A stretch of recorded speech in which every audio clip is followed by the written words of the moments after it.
Who you choose to live with after 70 can either extend your life or quietly take pieces of it away. That may sound dramatic, but it's absolutely true. As we age, our physical health becomes more sensitive. Our emotional needs grow deeper, and the people we share our daily life with begin to have a stronger influence on our well-being than ever before. This isn't just about convenience or affordability. It's about peace. It's about feeling seen, valued, and respected in the place you call home. In this video, I'm going to share 5 types of people that seniors over 70 should consider living with, and not just because it makes sense financially or logistically. These are the kinds of people who can help you feel more alive, more supported, and more at ease in your own skin. We're talking about those rare folks who bring peace instead of stress, companionship instead of chaos, and encouragement instead of control. Now let's get started. Number 1, the listener. One of the most powerful gifts someone can offer in your later years is the ability to truly listen. Not just hearing the words that come out of your mouth, but listening with the kind of attention that says, you matter. Your story matters. Your thoughts matter. If you're over 70, you've likely experienced your fair share of being talked at instead of talked with. Maybe by rushed doctors, impatient family, or even friends who seem more interested in their phones than your memories. That's why living with someone who listens, not out of obligation, but from a genuine place of curiosity and care, can be life-changing. The science backs this up too. Studies in geriatric psychology show that seniors who feel heard and validated in their daily conversations report significantly lower levels of depression, anxiety, and loneliness. They also experience improved memory recall and sleep quality. Why? Because being listened to reaffirms our sense of relevance. It tells the aging brain you're still part of the conversation. You're still needed. And that emotional affirmation has ripple effects on the body, lowering blood pressure, balancing stress hormones, and even slowing cognitive decline. But beyond the science, let's speak plainly, being ignored is one of the quietest kinds of suffering. You could be in a beautiful home with everything you need, but if your words fall into silence day after day, that house starts to feel cold. On the other hand, even a modest living arrangement with a good listener can feel like a sanctuary. You wake up knowing there's someone in the next room who sees you not as a burden, but as a human being with stories worth hearing. I once met a gentleman named Paul, 78 years old, retired school principal, lived with his youngest granddaughter and her husband. When I asked what made the arrangement work, he said something I'll never forget: they make space for my voice. He told me that during dinner, they didn't just let him talk, they asked him to. They wanted to hear about what school was like in the 60s, what raising kids taught him, what he thought about life now. And because of that, Paul wasn't just living in their home, he was living, period. So if you're considering who to share your home with after 70, look beyond convenience or family ties. Ask yourself, does this person listen to me?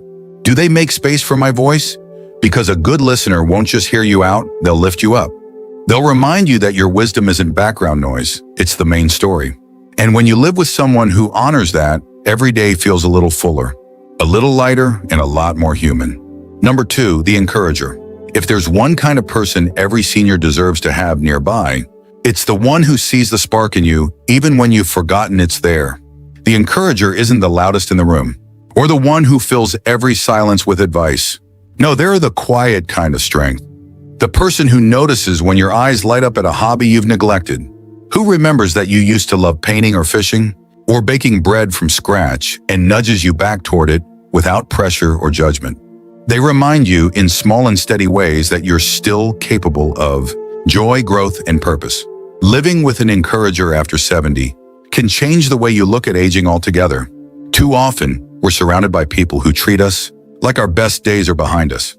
The world might say, take it easy, slow down, don't strain yourself, and of course, rest is important.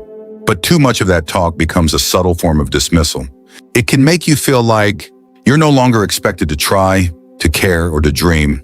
But when you share your home with someone who believes in your right now, not just your back then, something powerful shifts inside you. Here's the truth, emotional energy is contagious. Studies have shown that seniors exposed regularly to optimistic, forward thinking. Companions actually score higher on tests of mobility, memory, and even cardiovascular health. Why? Because encouragement isn't just a mood booster. It creates a biological response.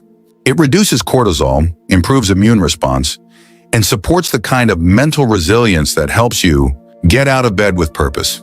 Let me tell you about Irene, 83 years old, retired librarian, widowed for over a decade. For a long time, she lived alone and had quietly stopped doing the crossword puzzles she once adored. But then her niece, Heather, moved in with her after college. Heather didn't just help with groceries and chores, she brought a spark. Every morning, she'd hand Irene the newspaper and say, "I bet you can finish that puzzle faster than me today." It was playful, even silly, but it worked. Within a month, Irene was back to tackling her puzzles and even teaching Heather the tricks to finish them faster. And here's the thing, Irene started smiling more, laughing more. She walked a little taller, stood a little straighter, because someone believed in her. So if you're wondering who to live with after 70, ask yourself, does this person see who I am now? Do they help me remember that life still holds adventure, creativity, and growth?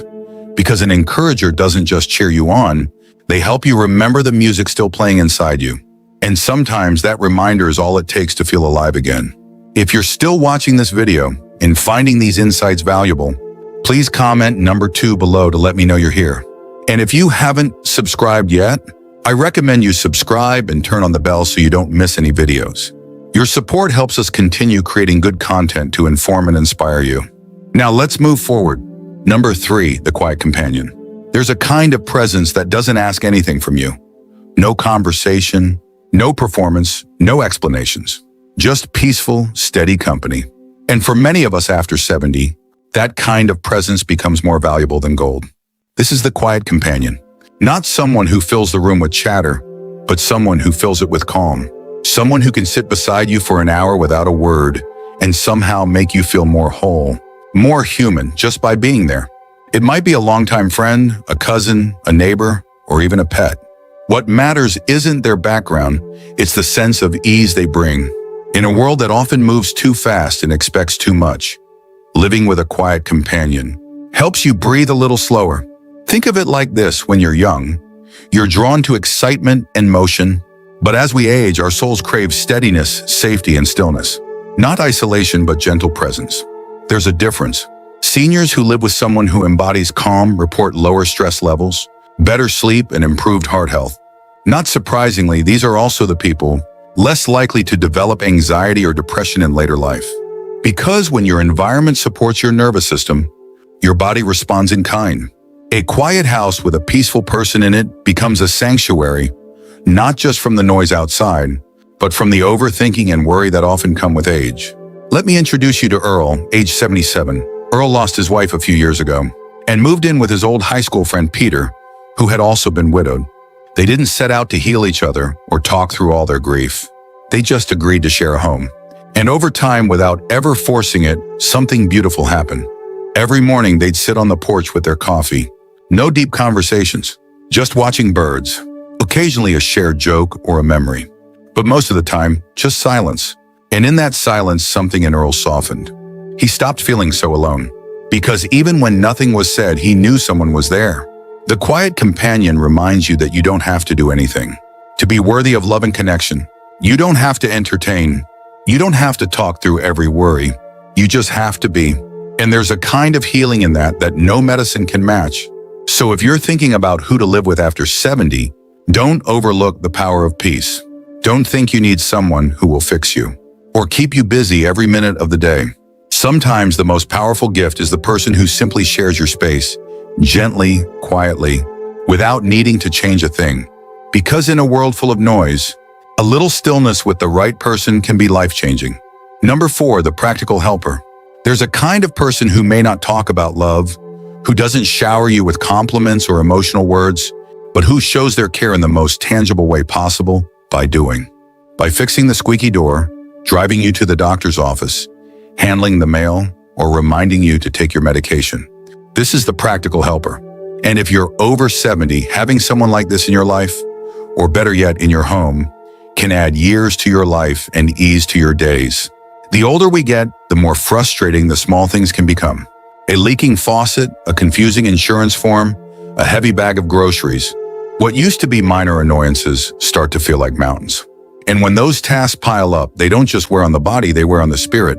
That's why the practical helper is so essential.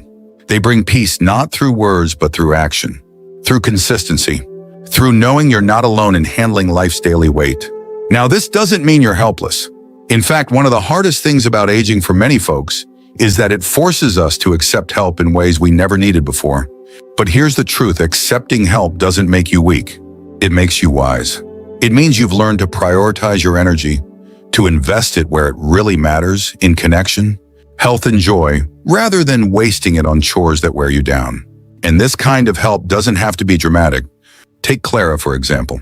She's 81, lives alone in a quiet suburb, but her niece Ellie, who lives just a few minutes away, comes by 3 times a week. She brings groceries, sorts the mail, takes out the trash, and helps with any little tech things Clara can't quite manage. Ellie doesn't make long speeches. She doesn't try to fix Clara's life or take control. She just shows up, helps where needed, and leaves with a smile. And because of that steady support, Clara feels stronger. She feels safer. She doesn't dread the small stuff anymore. That's the key. The practical helper doesn't hover. They don't take away your independence. They preserve it by making sure you don't burn it all on things that don't bring you joy. They understand what real support looks like: not control, not intrusion, but reinforcement. A backup. A quiet hand under your elbow when the road gets bumpy. So if you're wondering who to live with after 70, consider someone who balances out your needs. Someone who notices the burnt-out light bulb before you do. Someone who reminds you your dentist appointment is tomorrow, or double-checks that you've eaten lunch. It might not seem glamorous, but it's profound. Because behind every healthy, happy senior is someone who makes the small things feel smaller. Someone who makes the day run a little smoother. Someone who gives your mind and body space to breathe. If you're still watching this video and finding these insights valuable, please comment number 4 below to let me know you're here. And if you haven't subscribed yet, I recommend you subscribe and turn on the bell so you don't miss any videos. Your support helps us continue creating good content to inform and inspire you. Now let's move forward. Number 5, the positive soul. There's a quiet power in simply being around someone who lifts your spirits, not with grand gestures or endless energy, but with an attitude of hope, resilience, and warmth. This is the positive soul. The one who, when things go wrong, doesn't spiral into complaints or despair, but instead pauses, smiles, and says something like, "Well, we've been through worse."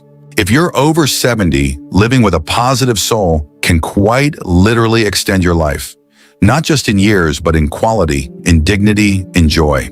Science supports this more than people realize. Multiple studies have shown that older adults who are exposed regularly to positive social energy, whether it's optimism, laughter, encouragement, or simply a calm reassurance, have lower stress levels, better immune function, and even lower risk of cognitive decline. It turns out that our nervous systems respond powerfully to emotional tone. And that means when you share your space with someone who sees possibility instead of doom, your body responds with less inflammation, lower blood pressure, and steadier mood regulation. But this isn't about being naive or avoiding reality. The positive soul isn't someone who ignores pain or denies that life can be hard. They're often people who know suffering all too well, but who've made a conscious decision to see the light through the cracks. And when you're older, when health becomes fragile and grief visits more often than you'd like, their presence can be like medicine, a kind of emotional vitamin you didn't know you needed. Let me tell you about Harold, an 85-year-old widower who lives with his longtime friend Benny. They met in their early 60s and reconnected after retirement. Harold's had a rough go, lost his wife, dealt with cancer twice, limited mobility now. But Benny walks in every morning with a joke, a story about a neighbor's dog, or some silly newspaper clipping he found. He's not trying to fix anything. He's just there. A little humor, a little perspective, and a whole lot of presence. Harold once said, "Benny doesn't change my situation, but somehow every day with him feels lighter." And that's the secret. The positive soul makes hard days bearable and good days even better. They create an atmosphere where aging doesn't feel like decline, but like evolution, where limitations aren't tragedies, but simply adaptations. This kind of person helps you laugh at yourself instead of scold yourself. They remind you that even if your knees ache, your heart can still feel young. And most of all, they model what graceful aging looks like, not through perfection, but through outlook. So, if you're considering who to live with after 70, ask yourself who makes you breathe easier? Who reminds you, simply by being themselves, that life is still beautiful? The answer to that question might point you towards someone who doesn't just share your roof, but helps you reclaim your peace. And as you age, peace becomes more valuable than gold. Final thoughts. As we grow older, life has a way of showing us what truly matters. It's not the size of the house, the number in the bank account, or how many people know your name. It's who shares your quiet mornings, who listens when your heart is heavy, and who respects your choices without trying to change you.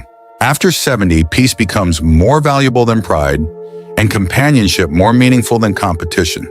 The truth is, not everyone you've known in your life is meant to walk with you through this stage. And that's okay. Some people were chapters. Others are part of your entire story.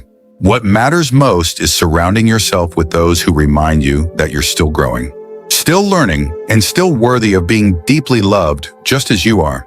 If you recognize yourself in any of the people we talked about today, whether you're the calm one, the joyful one, the listener, the protector, or the wise old friend, then hold on to that part of yourself. And if someone in your life fits these roles, cherish them. Tell them, life is too short to keep appreciation to yourself. I've known folks who moved in with family, some who chose roommates their own age, and others who formed beautiful bonds with neighbors they'd only known a few years. The common thread wasn't blood or history, it was mutual respect, kindness, and the shared understanding that aging is not a decline, it's a deeper chapter. A chapter where relationships become more intentional, and every conversation holds more weight. So ask yourself this: who brings you peace? Who helps you feel like you belong? And who do you feel safe around, even in silence? That's your answer. That's who you deserve to be near. Thank you for joining us today. We'd love to hear from you. Leave a comment below and share one thing you learned today and how you plan to use it in your life. Your thoughts are important to us, so don't hesitate to share them. Reading your comments gives us great motivation and encouragement. If you enjoyed this video and found it helpful, please like, subscribe, and share. Your support helps us continue creating good content to inform and inspire you. Thanks for watching, and we look forward to seeing you in the next video.